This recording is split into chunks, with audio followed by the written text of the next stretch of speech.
Ну что, здравствуйте, желто-синие, с вами снова Даня. Баскетбольный сезон наконец-то стартанул, а это значит, что пора снова рассказывать вам о том, как дела в нашей команде, через короткие сюжеты. Кстати, давайте делать эти выпуски вместе. Пишите в комментах под этим видео, о чем вам было бы интересно узнать, а я этим займусь. Это Тайм-аут, первый выпуск нового сезона. За 190 дней без баскетбола изменилось много чего. Кто-то набрал вес, ну чего уж греха таить, кто-то научился вязать, а кто-то поменял игровой номер. Йонас Жеребко и Девин Букер в числе последних. Почему они приняли такое решение? Давайте послушаем.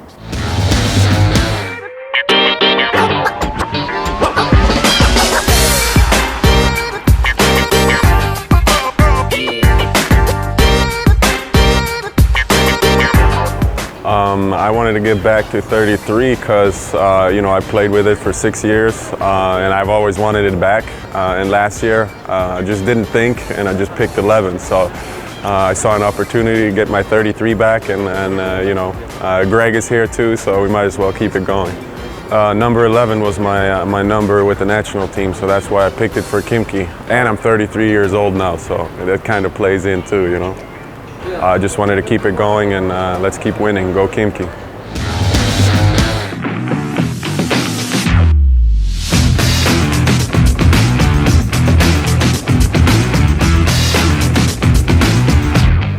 Actually, last year it was taken by Valiv. This year it was actually available. I asked them if I can get 31. They said yeah. 31 has basically been my number my whole career since I've been playing basketball. And I started at a young age, so literally every year I get 31. And last year was the first year that I didn't have 31, which was actually weird. But I had a good season last year, so no complaints. But when it became available again, I decided to come back to it, and here I am. I got 31 again, and I'm happy. На предсезонной подготовке Стефан Йович получил травму, и теперь на ноге не кроссовок последней коллекции, а не менее модная лангетка, а его главные спутники — это костыли. Стеф оттачивает бросок с одной ноги, а иногда и вовсе со стула. Стеф, как проходит твое восстановление? Hello Khimki fans, thank you for our attention. Situation with me is much better. I hope getting back soon on the court. From my side, I do my best every day for recovery, for individual practice, especially in lifting room with our conditional coach. It's tough to talk about injury, every time. It's not first time, but I hope so. Very soon I will be okay. Yeah, it was first friendly game. It's not good when you start season with injury, but I am still positive about this situation. And now is the situation I can do only from the chair. Some shots, and after that, like some middle range shots, also like spot up shots. I don't want to lose feeling for the shots because I work every day. I don't lose nothing. Итак, наконец мы подобрались к самому интересному в сегодняшнем выпуске. Это наш гость, тренер по физической подготовке из Словении, Юре Дракслар. Юра, привет. Привет. Привет. So, Юра, how are you doing right now? I'm doing great right now. Yeah, we had a couple of guys already practicing. The guys that are injured that stayed in Khimki. I heard that your trainings is really hard. Is it right? I don't know. I think that I'm more tired than they are tired because I work really hard on the practice. But in general, yes, my training are not easy for sure. but they are, I think, appropriate for the professional athlete that they have to do. You mean you work hardly by emotional, psychological, or physical? No, Also? to me it's more of a psychological, like mental work, because you gotta be really focused on that. And if I do any mistake, I can re-injure them, or the injury will not recover as fast as we planned. And this focus takes a lot of mental effort. How do you find this motivation for them, just to do this hard work? First of all, the players need to have their goals. So if the players have their goals, this means the motivation comes from that. But sometimes it's really difficult to motivate them, like you said. It's a difficult process. The seasons are really tough. It's a lot of trips, a lot of games, a lot of physical and mental effort on the player side. So sometimes I need to push them a little bit. Sometimes I need to talk with them a little bit. It depends on the mental state and physical state that they are. So, can you use the rude words in your job? Just if you see that our guy is not training as hard as he need to do that, yeah. so you can make a serious eyes. You are going right into him and tell some stuff that he need to do. Yeah, for sure. It must be done sometimes. Sometimes it's real, sometimes it's a little bit fake because I have to push them. But yes, sometimes you saw today when we were working, I had to yell a couple of times. Yes, I also yell sometimes if it's necessary to just to wake them up, to restart if they start to talk too much and things like that. Yes. And it always working. Or not sometimes always, you have maybe conflict or high tones? Yeah, for sure. There can be a conflict with the players. The conflicts are a regular process, and sometimes even the conflicts I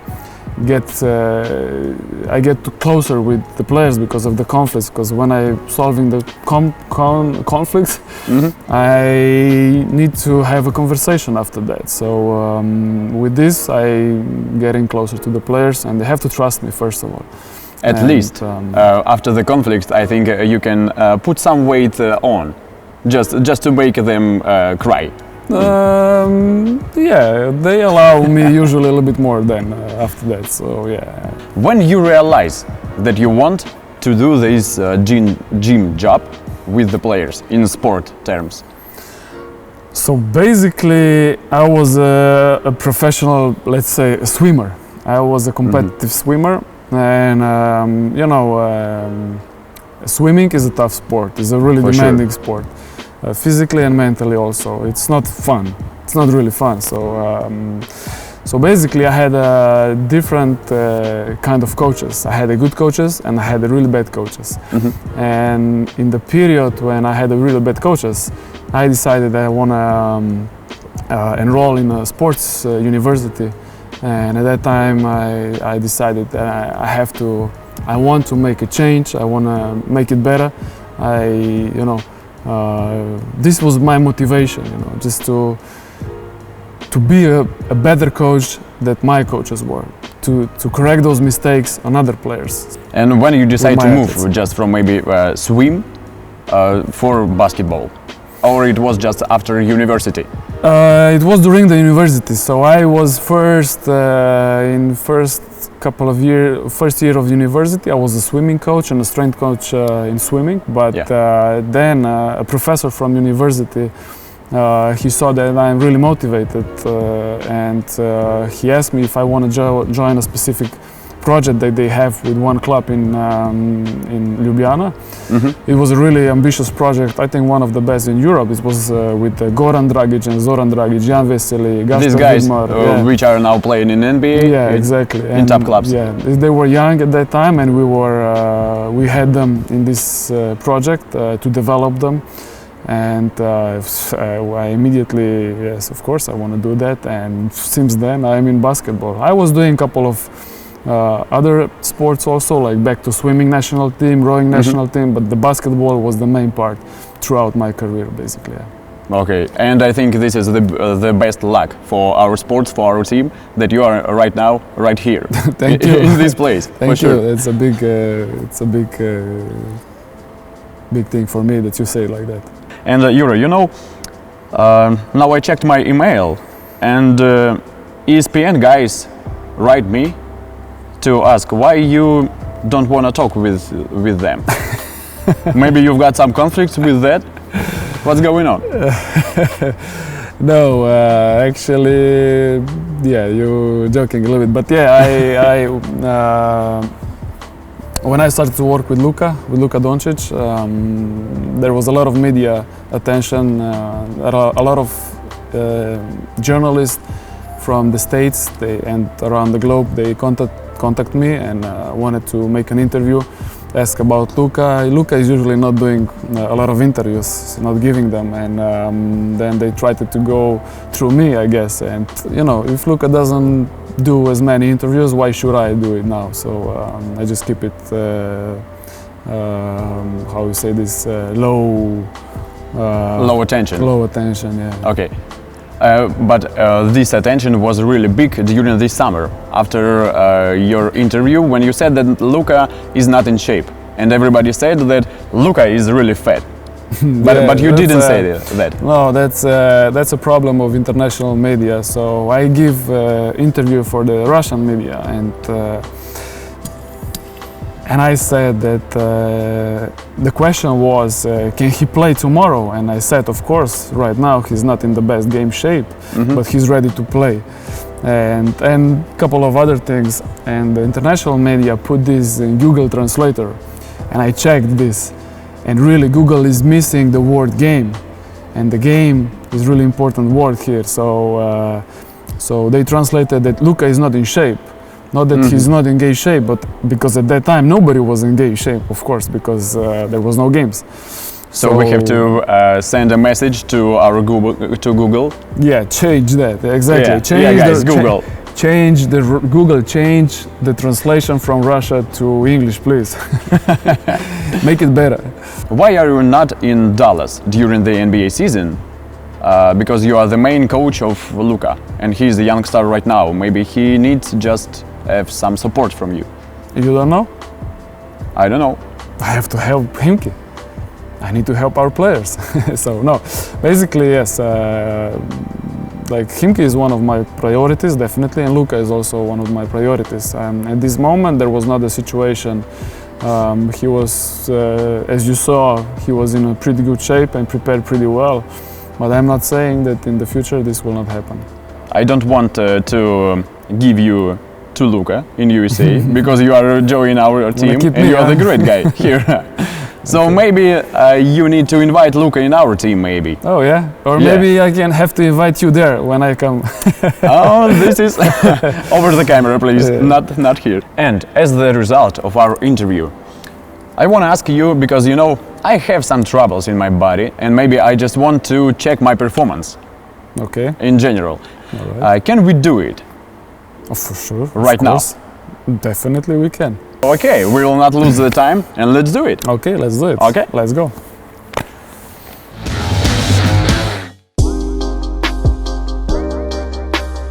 So we will measure your counter movement jump height. Ну что ж, сейчас мы поймем, смогу ли я достать с высоких полок печеньки в своем доме.